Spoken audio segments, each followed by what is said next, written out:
इस्लाम के अंदर हज की फर्जियत सन 9 हिजरी के अंदर हुई।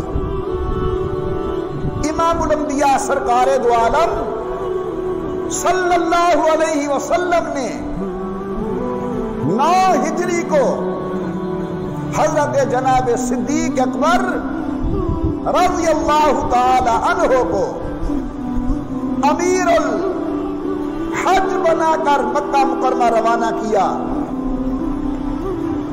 तमाम मुसलमानों ने हजरत अबू बकर सिद्दीक की क़ियादत और सियादत के अंदर हज अदा किया और जनाब अबू बकर ने वहां जाकर मुकम्मल तौर पर जाहिलियत के रसूम का खात्मा किया। आइंदा साल सन 10 हिजरी के अंदर सैयदुल कौनैन इमामुल अंबिया सरकार दो आलम सल्लल्लाहु अलैहि वसल्लम हज करने के लिए तशरीफ ले गए। जब मैं इस वाक़े को देख रहा था तो दिल में बार बार एक बात आती थी कि शायद अल्लाह ने अबू बकर को पैदा ही सफाई के लिए किया है, कि ये इस्लाम के लिए रास्तों को साफ करे, ये नबुव्वत के लिए रास्तों को साफ करे, ये मुसलमानों के लिए रास्तों को साफ करे।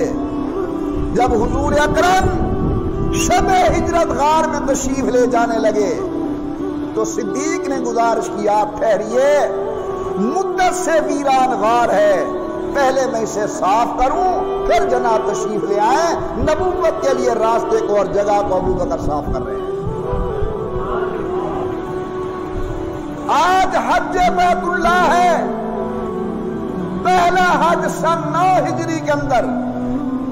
उस जमाने में लोग बरहना बदन होकर तवाफ करते थे। लब्बैक अल्लाहुम्मा लब्बैक के मुबारक तराने के अंदर वो गैरों को शरीक करते थे। हजरत पाक ने अबू बकर को भेजा कि जाओ मुकम्मल रसूम जाहिलियत को खत्म करो, हमारा हज इन जाहिलाना रसूम से पाक हो जाए।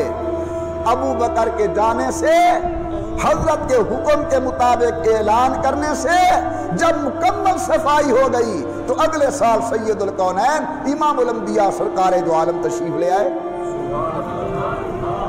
इसी तरह अबू बकर की मोहब्बत दिल में जाकर मोमिन के दिल को कुफ्र से पाक करती है, शिर्क से पाक करती है, निफाक से पाक करती है। उसके बाद सैयदुल कौनैन की मोहब्बत तशरीफ ले आती है, यानी अबू बकर तखल्ली में रज़ाइल करते हैं और मेरे महबूब की मोहब्बत तहल्ली बिल फज़ाइल करती है। अगर कोई बर्तन आप कलीगर के पास ले जाएं, वो पहले कली नहीं करता, पहले जंग उतारता है। जब जंग उतर जाए तो फिर कली करता है। अबू बकर सिद्दीक मोमिन के दिल में जाकर जंगों को दूर करता है, फिर रसूलुल्लाह की मोहब्बत आकर कली का काम करती है, दिलों को चमका देती है। सुभान अल्लाह दोनों के दरवाजों का नौकर बनाए, अहले बैत का भी, असहाबे रसूल का भी, हुजूर का भी, हुजूर की आल का भी। आमीन सुम्मा आमीन।